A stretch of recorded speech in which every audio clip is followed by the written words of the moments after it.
마태복음 5장 8절의 말씀을 중심으로 불가능의 가능이라는 제목으로 오늘 나누고자 합니다.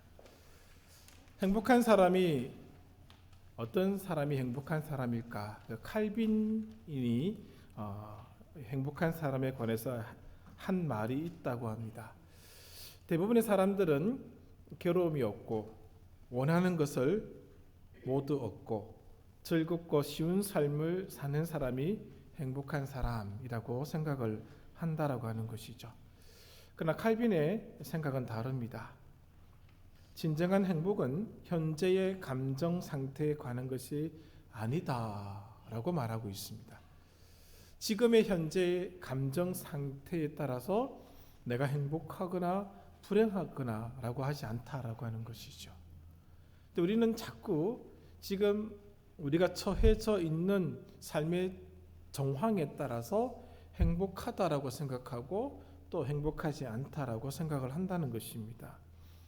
칼빈은 이렇게 얘기합니다. 그리스도의 제자들은 세상을 초월하고 육신의 고통 너머에 그들의 행복을 두는 철학을 배워야 합니다라고 얘기를 해주고 있습니다. 우리의 복의 개념이 바뀌어야 한다라고 하는 것이죠. 우리가 가지고 있는 복의 개념은 나쁜 것은 아닙니다. 그러나 성경이 말씀하고 있는 복의 개념으로 바뀌어져야 합니다. 자꾸 우리가 가지고 있는 그 개념을 성경을 통해서 받으려고 하지 마시기를 바랍니다. 우리가 가지고 있는 그 개념이 성경에 의해서 바뀌어져 나가야 합니다. 그래야지만이 괴로움이 있다 할지라도 원하는 것을 얻지 못한다 할지라도 쉽지 않은 삶을 산다고 할지라도 나는 행복합니다라고 말할 수 있는 것입니다. 어느 인생에 괴로움이 없겠습니까? 누가 모든 것을 원하는 대로 얻을 수 있겠습니까? 즐겁고 쉬운 삶을 살아가는 사람이 없습니다. 오늘 우리가 그러한 것들을 원한다 할지라도 그러한 삶은 없다라고 하는 것을 인정하셔야 된다는 것이죠. 그래서 이렇게 말씀드렸습니다. 성경의 행복은 값을 매길 수 없는 하나님의 금인데 금은색이더라. 그렇게 말씀을 드렸죠. 그리고 산상수훈의 복에 있어서 가장 특이한 점은 인간의 관점에서는 복이 아니더라는 것이죠. 오늘 우리가 가지고 있는 복의 개념이 사실은 무너져야 됩니다. 그렇지 않고서는 오늘 예배당 안에 있는 우리들도 우리의 탐욕에 의해서 좌지우지 될 수밖에 없다라고 하는 것이죠. 우리가 산상수훈을 다루고 있는 과정에 있습니다. 한번 읽고 지나가고 한번 묵상하고 지나가는 말씀이 아니라 저와 여러분의 인생의 걸림돌이 되어야 됩니다. 부담스러워져야 된다는 것이죠. 이 부담을 우리가 평생 안고 살아가는 거고 이 부담과 평생 싸워가면서 살아가는 것입니다. 오늘 다 끝나고 내일부터는 밝은 태양 그런 것 아닙니다.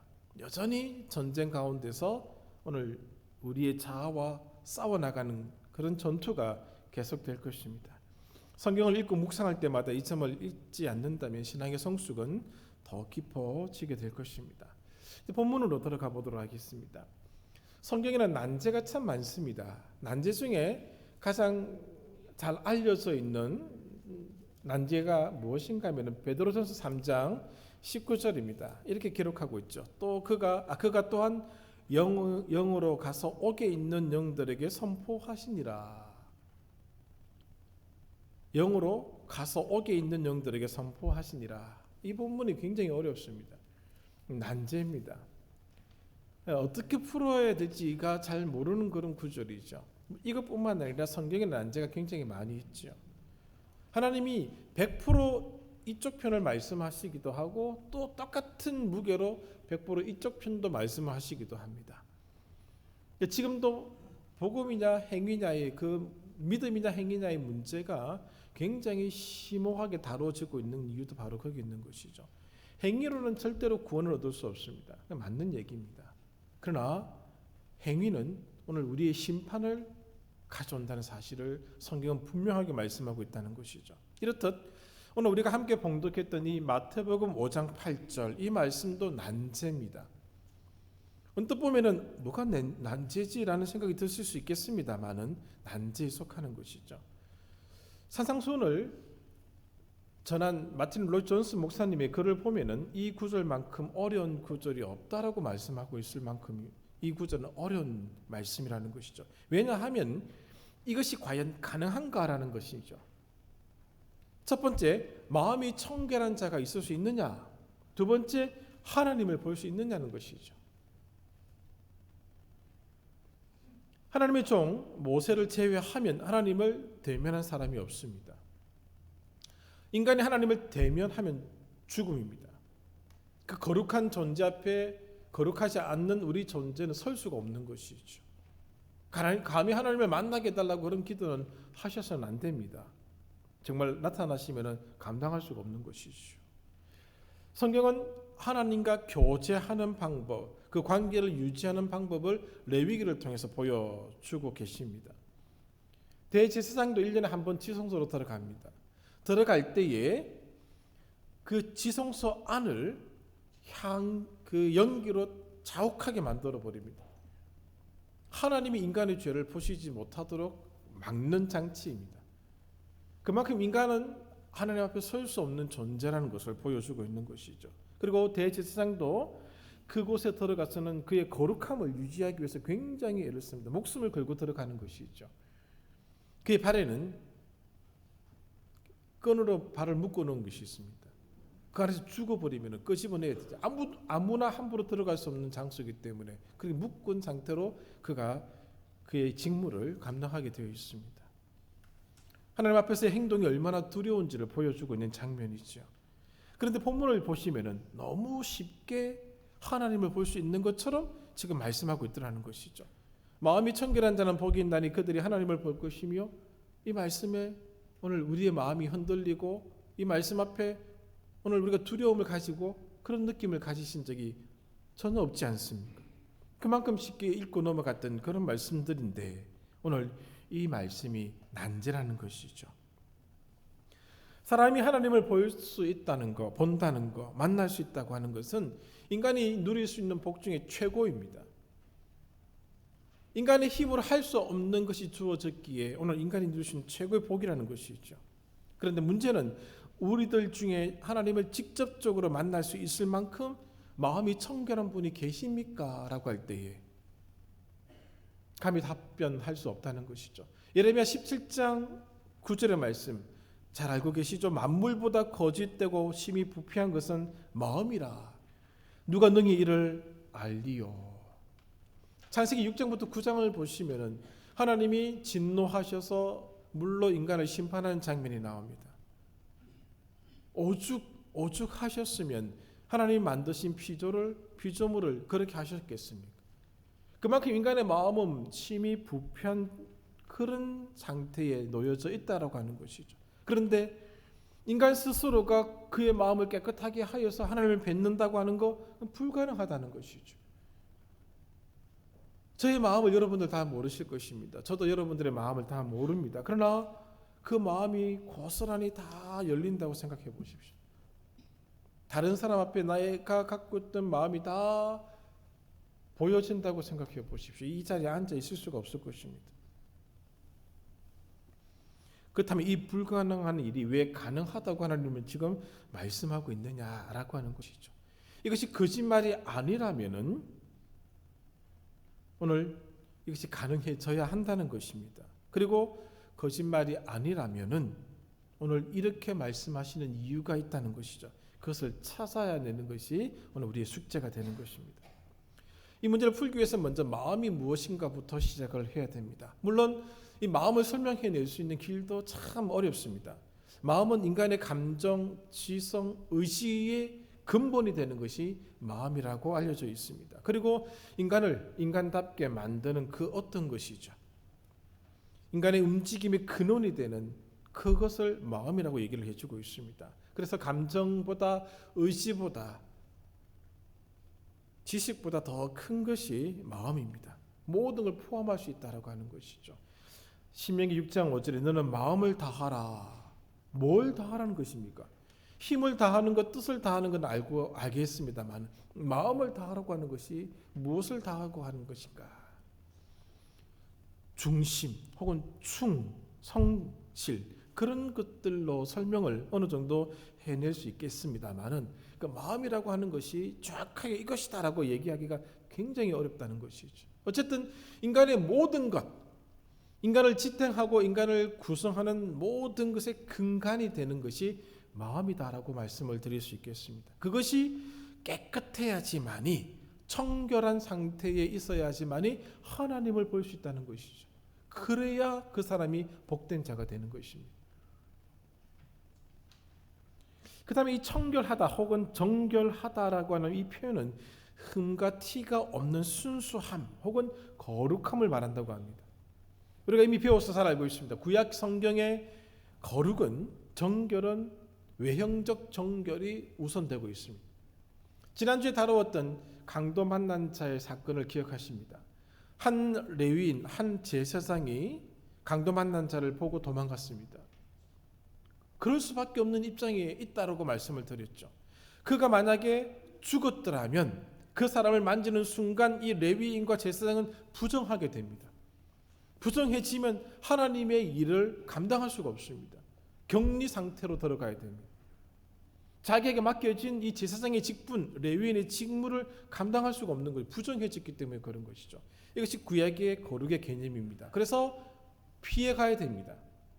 회칠한 무덤에 대해서 말씀을 드린 적이 있습니다. 여행을 하다가 누가 죽었습니다. 급히 매장을 합니다. 그 위에다가 회칠을 해두어야 됩니다. 그렇지 않고 혹 순례자가 예루살렘 성전을 향해서 가다가 그 시신이 묻혀진 위를 밟는 순간 그 사람은 부정하게 되는 것이죠. 그럼 성전에 못 들어가는 겁니다. 그것을 방지하기 위해서 위에 회칠을 해서 피해가도록 하는 것이죠. 그게 구약의 개념이, 구약의 거룩의 개념이 피해가는 겁니다. 소극적 개념입니다. 그러나 신약의 개념은 그렇지 않습니다. 적극적인 개념이죠. 누가복음 8장 43절을 보시면은 12년 동안 혈류증을 앓고 있던 여인이 등장합니다. 사람들이 많이 있었습니다. 예수님과 제자들이 길을 가는 도중에 그 여인이 예수님 모르게 예수님의 옷자를 만지죠. 구약의 개념에서는 예수님이 부정해져야 됩니다. 그런데 어떤 일이 일어납니까? 12년 동안 혈류증을 앓고 있던 그 여인이 깨끗함을 받았습니다. 예수님의 거룩이 이 여인의 부정을 이긴 것이죠. 예수님의 거룩이 이 여인을 거룩하게 만든 것입니다. 이 신약의 거룩의 개념은 적극적인 것이죠. 그러면 오늘 우리가 이 신약 시대를 살아가는 우리들의 삶은 부정한 것을 피해서 도망가는 것이 아니라 부정한 자리에 들어가서 그 중심에서 그 상황을, 그 자리를, 그 환경을 거룩하게 만들어내는 책임이 오늘 그리스도인들에게 주어졌다는 것이죠. 오늘 본문과는 조금 동떨어진 얘기였습니다만은 신약의 개념이 그렇다는 것이죠. 신약은 외형적인 것도 무시하지 않습니다만은 내면의 거룩을 굉장히 많이 강조하고 있다는 것이죠. 마태복음 23장 25절 26절에 보시면은 주님이 이런 말씀을 하시죠. 화 있을진저 외식하는 서기관들과 바리새인들이여 잔과 대접의 겉은 깨끗이 하되 그 안에는 탐욕과 방탕이 가득하게 하는도다. 주님은 이 내면의 더러움을 지적하고 있는 것이죠. 오늘 청결해야 된다라고 할 때는 우선적 개념은 내면입니다. 그리고 외형적 겉모습도 깨끗해야 된다는 것을 말씀해 주고 있는 것이죠. 마음이 깨끗해져야 되는데 어떻게 하면 깨끗해질 수 있을까라고 하는 부분이죠. 성경 두 부분 다 얘기하고 있습니다. 요한복음 8장 11절에 보시면 2절부터 11절까지 간음하다가 현장에서 살펴온 여인이 있습니다. 예수님을 넘어뜨리고자 했던 무리들은 질문을 던지죠. 모세의 법에 의하면 이 여인은 돌에 맞아 죽어야 되는데 당신은 어떻게 말하겠습니까? 라고 아주 곤란한 질문을 던지죠. 그때 주님이 하셨던 말씀이 있죠. 죄 없는 자가 먼저 돌로 쳐라. 네가 죄가 없으면 먼저 돌을 던지라는 것이죠. 그렇게 함으로 그들 내면에 숨겨져 있던 그들의 양심을 건드린 것이죠. 그리고 주님이 이 여인에게 이렇게 말씀하십니다. 그냥 가라. 그렇게 하지 않죠. 다시는 이와 같은 일을 하지 말라는 것이죠. 그가 만들어가는 삶의 자리에서 그 외형적 삶도 깨끗하게 할 것을 요청을 하고 있다는 것이죠. 성경은 양쪽을 다 깨끗이 할 것을 말씀하고 있다는 것입니다. 문제는 누가 외형의 모습, 내면의 모습을 완벽하게 깨끗하게 만들 수 있겠느냐는 것입니다. 오늘 우리가 보이는 삶의 모습을 보십시오. 다 노출되어 있습니다. 혼자 무인도에서 살지 않는 한 우리는 외형적이든 내면적이든 다 흠이 있습니다. 티가 있습니다. 아무리 포장하고 치장하고 감춘다 할지라도 다 드러나 있습니다. 가장 많이 드러나 있는 것이 가정이지 않습니까? 다 압니다. 숨길 수가 없다는 것이죠. 누가복음 18장 10절 이하 14절까지 보시면은 세리와 바리새인의 기도를 다루는 본문입니다. 바리새인은 외형에 치중하다가 내면의 문제에 소홀한 모습을 보이죠. 그렇다고 세리와 같은 자를 마음이 청결한 자라고 할 수는 없습니다. 세리가 뭐 마음이 청결한 사람입니까? 세리들은 착복하는 데 익숙한 삶을 살았던 사람들이죠. 세리는 내세울 것이 전혀 없습니다. 그러나 적어도 바리새인은 적어도 자기가 말한 것처럼 살았던 사람들입니다.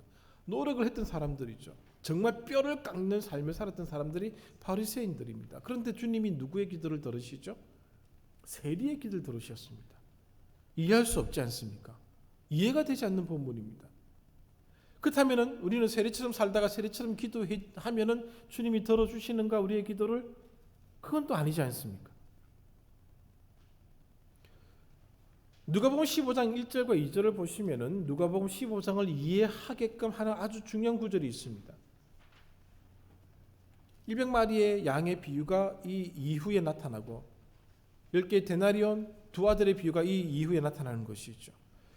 누가복음 15장 1절 2절을 보시면은 예수님이 1절에 죄인들, 세리들과 함께 식사하는 장면이 나옵니다. 그것을 바리새인들과 서기관들이 바라보면서 속으로 욕을 합니다.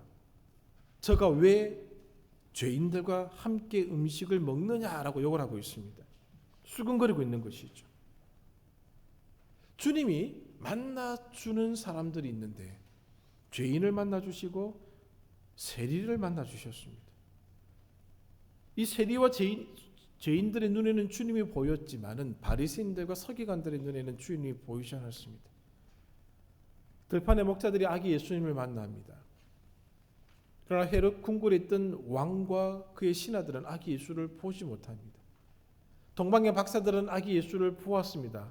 그러나 산헤드린에 있었던 유대 종교 지도자들은 아기 예수님을 못 보았습니다. 누가복음 2장 28절 36절에 시몬과 바누엘의 딸 안나는 예수를 품고 내가 구원을 보았다라고 외쳤지만은 많은 사람들은 예수를 보지 못했습니다. 무슨 차이가 있느냐는 것이죠. 여기서부터 이 문제의 실마리를 풀어가야 한다는 것입니다.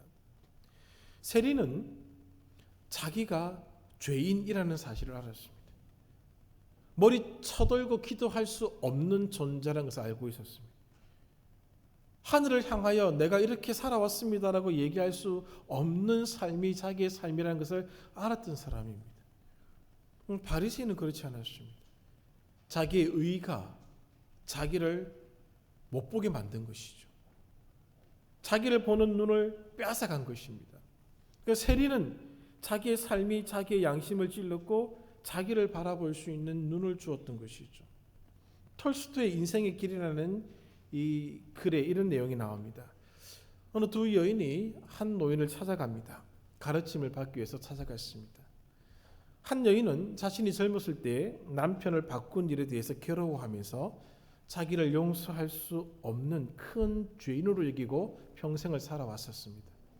또 한 여인은 그냥 평범하게 살아온 것이죠. 누가 보아도 도덕적으로 큰 잘못을 저지른 적이 없었습니다. 자기의 삶에 만족하였고 주변의 사람들도 이 여인을 향해서 손가락질하는 그런 일이 없었습니다. 노인은 이 두 여인을 향해서 이렇게 얘기합니다. 큰 죄를 지었던 그 여인에게는 밖에 나가서 큰 돌 하나를 가지고 오라고 시키고 또 다른 여인에게는 작은 돌들을 많이 가지고 오라고 시킵니다. 그 두 여인이 돌을 가지고 옵니다. 노인은 다시 이렇게 얘기하죠. 다시 그 돌을 원위치시키라는 거죠. 그러자 평생 양심의 가책을 느끼고 살아왔던 이 여인은 그 돌이 있던 자리를 분명히 기억하고 그 큰 돌을 그 자리에 두고 돌아왔습니다. 그러나 작은 많은 돌들을 가지고 왔던 그 여인은 이 돌이 어느 자리에 있었던 돌인지를 알지 못하는 것입니다. 그때 노인이 얘기하죠. 죄라고 하는 것도 마찬가지라는 것이죠. 평생에 양심을 아프게 하고 마음의 부담을 주고 씻겨지지 않을 것 같은 고통이 있는 사람은 그것으로 인하여서 늘 힘들게 살아왔다는 것입니다. 그리고 그 자리를 잊지 못한다는 것이죠. 그리고 그의 삶이 이것으로 말미암아 늘 조심스러웠다는 것입니다. 그러나 작은 돌들을 가지고 온 여인은 자기가 무슨 일을 저질렀는지도 모르고 지나왔다는 것이죠. 점점 죄의 영향력 속에 그의 삶이 침잠되어 가고 있었지만은 자기를 볼 수 있는 눈이 없었다는 것입니다. 그러나 큰 돌을 가지고 왔던 여인은 그 큰 일 때문에 항상 민감하게 죄에 대해서 민감하게 살아왔다라고 하는 것이죠. 노인이 이렇게 얘기합니다. 이것이 인생이다. 세리는 자기가 어떤 사람인 줄 압니다. 자기가 얼마나 큰 돌을 가져와야 되는지를 아는 사람이었습니다. 그런데 바리새인은 자기가 어떤 사람인지를 정확하게 모르는 겁니다. 자기가 만들어왔던 인생이 자기를 덮어버렸습니다. 누가 마음이 청결한 자인가? 성경의 관점에서 얘기하면은 오늘 저와 여러분 아담 이후로 태어난 모든 자들이 청결할 수가 없습니다. 그러나 진짜 마음이 청결한 자는 오늘 이 팔복 가운데 나타났죠. 애통하는 그 사람이 마음이 청결한 자입니다. 어떤 인간이 외형적으로 내면적으로 완벽하게 깨끗하게 할 수 있겠습니까? 불가능합니다. 그러나 마음이 가난해지게끔 할 수는 있습니다.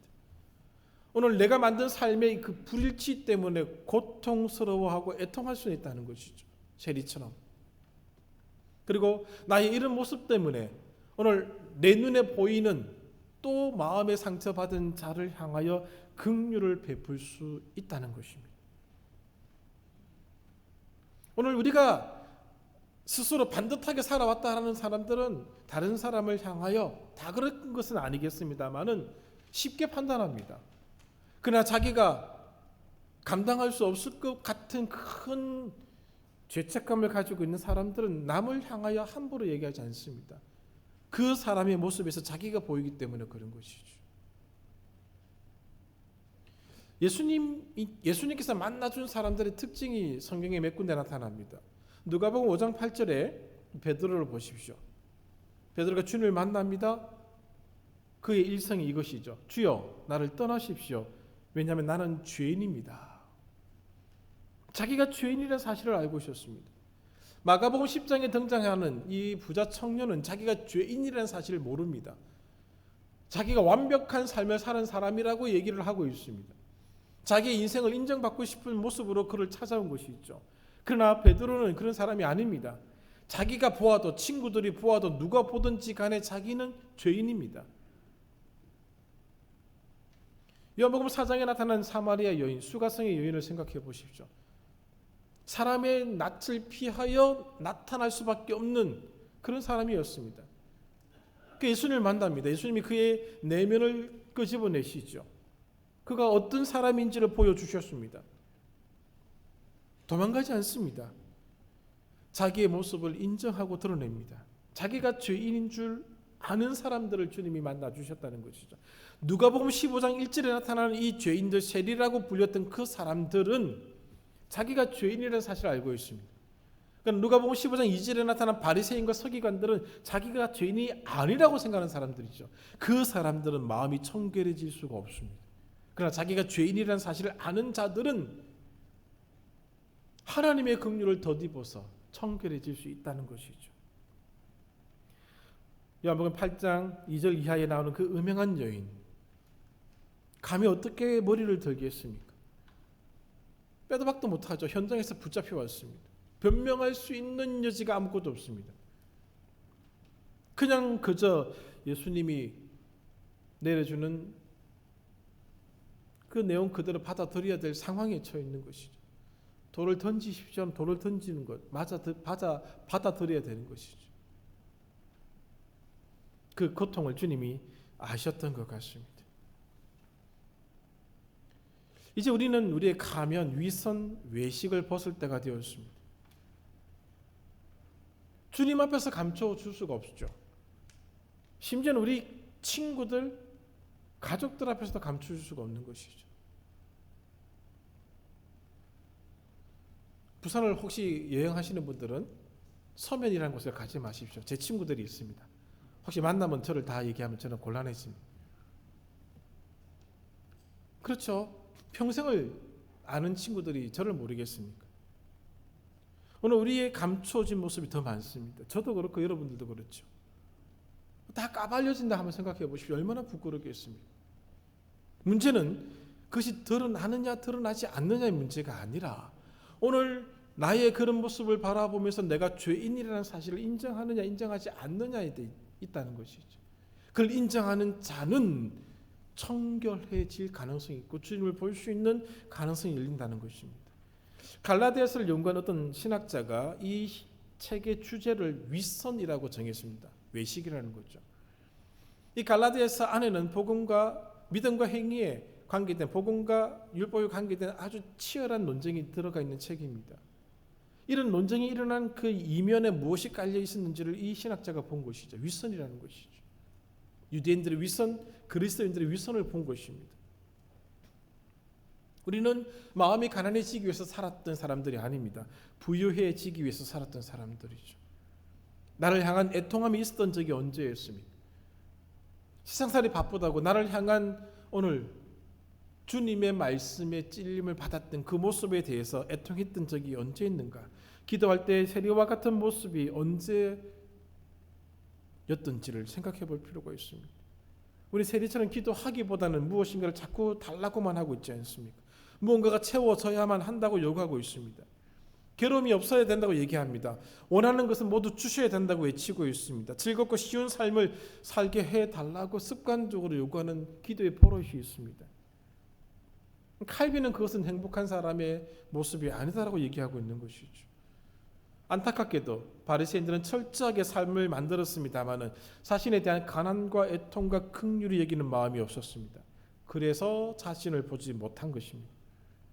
그 결과 주님도 보지 못했습니다. 자기를 못 보는 사람은 주님을 볼 수가 없습니다. 그 당시 유대 지도자들은 주님을 보고 어떤 결정을 내리는가 하면 저를 죽여버리자 모의를 하게 됩니다. 자기를 못 보는 것이죠. 그러나 예수님 주변에 있던 죄인이라고 불렸던 사람들은 자기를 보는 겁니다. 주님을 통해 자기를 보고 그 주님을 통해서 하나님을 만날 수 있는 기회를 얻게 된 것이죠. 내가 누구인지를 알게 되면 가난한 심령을 가질 수밖에 없습니다. 애통할 수밖에 없고 의를 향한 굶주림이 나타나게 되는 것이죠. 팔복은 하나하나가 떨어져 있는 것이 아닙니다. 그 구슬을 꿰듯이 다 엮여져 있는 것이죠. 하나만 동떨어져 존재하지 않습니다. 같이 엮여져 있는 것입니다. 불가능이 가능해지는 길을 이 모습, 이 성경이 우리들에게 보여주고 있는 것이죠. 심령이 가난해지십시오. 애통해지십시오. 의에 줄이고 목말라야 합니다. 그리고 긍휼히 여기는 자가 될 때 그의 마음은 청결한 마음이 되는 것이죠. 그리고 하나님을 만나는 은혜를 누리게 되는 것이죠. 그래서 불가능이 가능해지는 것을 경험하게 되실 것입니다. 우리 마음은 그렇게 깨끗하지 않습니다. 한 가지 분명히 알고 계셔야 될 것은 그 마음이 보여야 한다는 것이죠. 그 깨끗하지 않는 마음이 보여서 괴로워져야 됩니다. 힘들으셔야 됩니다. 겉에는 뭐 그렇게 사신다 할지라도 적어도 스스로 하나님 앞에서는 그 마음을 치고 고통스러워하는 모습이 있으셔야 된다는 것이죠. 그때 주를 만날 수 있는 길이 열리게 되는 것이고 주의 은혜가 내려오는 것이죠. 저는 계속해서 그 고민을 하고 있습니다. 마태복음 10장 17절에 이 부자 청년, 왜 예수님이 그를 이렇게 차버리셨을까? 자기를 못 보는 것이죠. 바리새인들도 자기를 못 보았습니다. 종교 지도자들도 자기를 못 보았습니다. 오늘 그런 사람들이 너무너무 많이 있습니다. 오늘 내가 만든 인생의 아성이 우리를 못 보게 한다는 것이죠. 무언가가 가리고 있는 것이죠. 이렇게. 그런 사람은 주를 만날 수 없습니다. 마음이 청결한 자가 아닙니다. 복된 자가 아니다는 것이죠. 말씀을 정리하겠습니다. 지식으로 하나님을 만나는 게 아닙니다. 신학자들 신학적 지식을 많이 가지고 있다 할지라도 하나님을 만나는 사람 적습니다. 신학자인데 아닙니다. 지식이 하나님을 만나게 해주는 것도 아닙니다. 지식만으로는 하나님을 못 만난다는 뜻입니다. 그 지식이 필요 없다는 것이 아닙니다. 지식만으로는 하나님을 배울 수가 없다는 것이죠. 그 지식을 통해서 나를 볼 수 있는 눈이 열리면 만날 수 있는 것이죠. 우리는 전 인격체로 하나님을 만나게 될 것입니다. 또 하나는 어제의 모습으로 오늘의 하나님을 만나려고 하지 마십시오. 어제까지 정말 대단하게 살아왔다 할지라도 오늘의 모습은 오늘 나의 믿음을 가지고 만나셔야 됩니다. 이렇게 말씀드린 적이 있죠. 물레방아 얘기하면서 어제의 물이 오늘의 물레방아를 돌리는 것이 아닙니다. 오늘의 물레방아를 돌리는 것은 오늘의 물이라는 것이죠. 오늘의 믿음이 오늘 나를 확인하는 것입니다. 시편 51편 다윗을 기억합니다. 그가 하나님 앞에 정말 하나님의 마음에 합한 자로 살아왔습니다만은 그는 어제까지죠. 사무엘하 11장의 오늘의 모습은 그는 무너지는 다윗이었습니다. 그리고 그 모습을 통해서 하나님을 더 깊이 알아가는 계기가 그에게 주어지죠. 그 모습이 자기를 평생 힘들게 했습니다. 어제까지 마음이 청결하여서 하나님을 만나셨습니까? 오늘도 그것이 요구되더라는 것이죠. 그 치열한 삶의 전쟁터에서 우리는 살아가고 있는 것입니다. 예배만 마치면 저 예배당 문을 박차고 나갈 것입니다. 그 주어질 만나야 될 세상 속에서 마음이 청결한 자로 살아가십시오. 나를 보시고 하나님의 긍휼이 필요하다 기도하시고 하나님의 도우심을 구하시고 그 긍휼의 마음이 긍휼을 구했던 마음이 다른 사람을 향하여도 그 마음이 베풀어지기를 바랍니다. 함부로 돌 던지지 마시고 내가 돌 맞아 봤지 않습니까? 얼마나 아픈지 아시지 않습니까? 돌 던지지 마시고 누군가 돌을 던질 때 막아주는 사람이 되어야 됩니다. 그 사람이 마음이 청결한 자입니다. 그때 복이 주어지는데 하나님을 만나는 복이 주어지는 것입니다. 이 은혜가 사랑하는 영광께 모든 성도들 가정과 각 개인에게 주어지기를 간절히 소망합니다. 기도하겠습니다. 하나님